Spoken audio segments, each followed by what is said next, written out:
और आंखों पे पट्टी बांध ली, फिर तो आप फारिग हैं। कुछ लोग ऐसे हैं जो धोखा भी देते हैं। मिसाल के तौर पे हाफिज़ नईमुर रहमान साहब हैं। मैं सेनेटर मुश्ताक साहब का इंटरव्यू सुन रहा था और मैं हैरान हो रहा था कि ये क्या चल रहा है इस मुल्क में।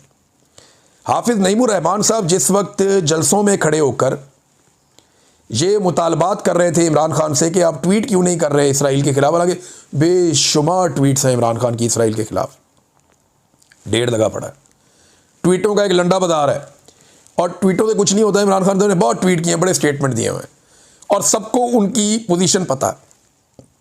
उन्होंने कहा इमरान खान साहब ने कि जनाब ये फ़लस्तीनियों को उनका हक मिल जाए, उसके बाद आप अगली बात करें। इमरान खान साहब ने एक दफ़ा नहीं कई मरतबा कहा। तो हाफिज़ नईमुर रहमान साहब इमरान खान साहब से तो मुतालबा कर रहे थे कि आप ट्वीट करें, लेकिन उन्होंने कुछ भी शहबाज शरीफ को या आसिम मुनीर साहब को नहीं कहा जो डोनाल्ड ट्रंप साहब से मुआहदा करके आए थे।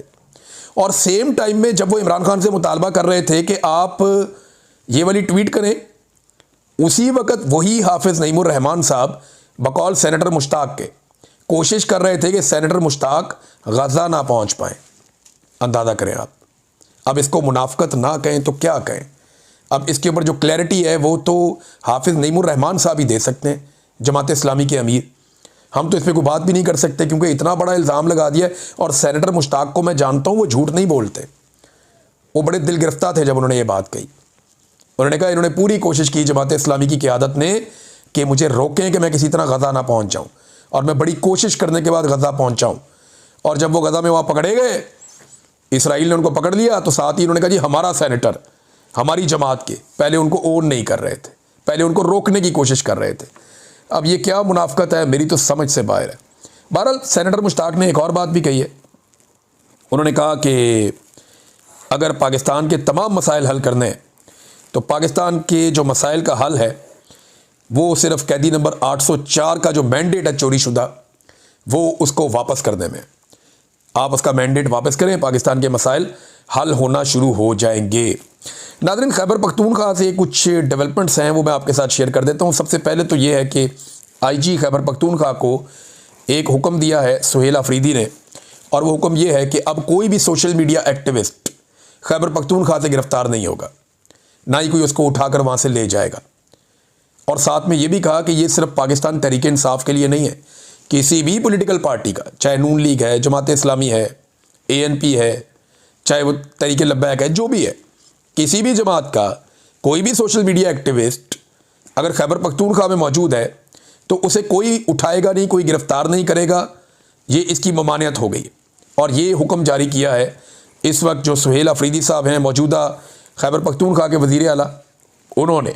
उसके अलावा उनके एक और बयान से ये पता चलता है कि जो धांधली करने वाले ब्यूरोक्रेट थे, जिन्होंने ये प्रिजाइडिंग ऑफिसर लगे हुए थे, रिटर्निंग ऑफिसर्स लगे हुए थे, जिन्होंने धांधली में बड़ा किरदार अदा किया था, गंडापुर पे बड़ी तनकीद हुई जब वो वज़ीर आला बने तो उन्होंने उनके खिलाफ कोई एक्शन नहीं लिया। हालांकि पहले वो कहते रहे कि जिन अफसरान ने धांधली के अंदर किरदार अदा किया है उनके खिलाफ एक्शन होगा। और इस एक्शन के लिए ना तैमूर झगड़ा साहब ने पूरी एक ग्राउंड बनाई हुई है। बाकायदा एंटी करप्शन में जाके कुछ अफसरान ने ये बयानात दे दिए हैं कि जनाब हमने तो कोई और रिज़ल्ट बनाया था, ये तो रिज़ल्ट उससे मुख्तलिफ है जो फॉर्म 47 में है, ये जाली रिज़ल्ट है जिसके ऊपर तैमूर झगड़ा को हराया गया है। अब ये जिन अफसरान ने बयानात दिए हैं, इस मामले को रोकने की इलेक्शन कमीशन पूरी कोशिश कर रहा है, लेकिन एंटी करप्शन में ये मामला चल रहा है। अब सुहेल अफरीदी साहब ने इस बात का इंदिया दे दिया है कि कमबख्ती आएगी उन अफसरान की जिन्होंने खैबर पख्तूनख्वा के अंदर धांधली की थी। काबीना का अभी तक अनाउंसमेंट नहीं हो सका। खैबर पख्तूनख्वा की मुशावरत उसके ऊपर जारी है। इमरान खान साहब से मुशावरत का इंतज़ार है कि उनसे मुलाकात हो जाए तो मुशावरत हो जाएगी। वैसे इमरान खान साहब की मुलाकात होगी ना सुहेल अफरीदी से, तो ये बात तो पक्की है कि निज़ाम बड़े गौर से सुनेगा, कैमरे भी बड़े टाइट करके लगेंगे, खुफिया माइक्स भी लगेंगे, बहुत सारी चीज़ें वहाँ लगाई जाएंगी, पूरी बगिंग की जाएगी ताकि एक एक लफ्ज़ और एक एक एक्सप्रेशन नोट किया जाए कि इमरान खान साहब सुहेल अफरीदी को क्या कहते हैं और वो वहाँ से क्या पैगाम लेकर जाते हैं। निज़ाम एक एक चीज़ को नोट करेगा जब ये मुलाकात होगी, ताकि उसके बाद वो अगली हिकमत अमली बना सकें। फ़िलहाल तो मुलाकात नहीं करवाई जा रही, देखते हैं क्या बनता है। उन्होंने एक अदालत के अंदर एक डॉक्यूमेंट भी जमा करवाया, एक अपील भी की हुई है। अब इस्लामाबाद हाई कोर्ट से इंसाफ की उम्मीद बहुत कम ही रहती है, लेकिन यह है कि चलें और कुछ नहीं होगा तो इस्लामाबाद हाई कोर्ट मज़ीद एक्सपोज तो ज़रूर होगी। मौलाना फजलुर रहमान साहब के हवाले से नजम सेठी ने दावा किया कि वो अफरा तफरी फैलाना चाहते हैं। दो ही चीज़ें हो सकती हैं ना, फजलुर रहमान साहब की सियासत का उसूल तो सिर्फ फ़ायदा है, मुनाफा, कि जितना मैक्सिमम मुनाफा वो कमा लें। देखें ना, जो इनके वालिद गिरामी थे वो दरवेश आदमी थे, उनकी बड़ी इज्जत थी सियासत में।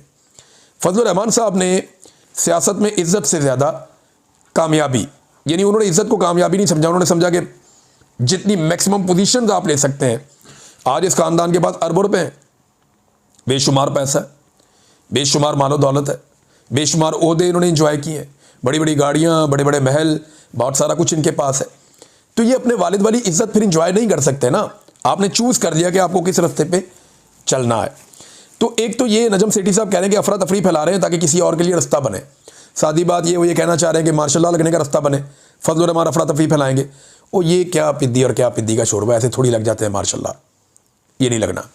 हाँ, एक और बात कुछ लोग कह रहे हैं जिसमें मुझे यकीन आता है कि फजलुर रहमान साहब 27वीं आईनी तरमीम के लिए अपना रेट बढ़ाने की कोशिश कर रहे हैं और उसके सौदे के लिए तैयारी हो रही है कि 27वीं आईनी तरमीम जब की जाए तो फजलुर रहमान साहब को उनकी मर्जी का रेट मिलना चाहिए। अब तक के लिए इतना ही। अपना ख्याल रखिएगा, अपने इस चैनल का भी। अल्लाह हाफ़िज़।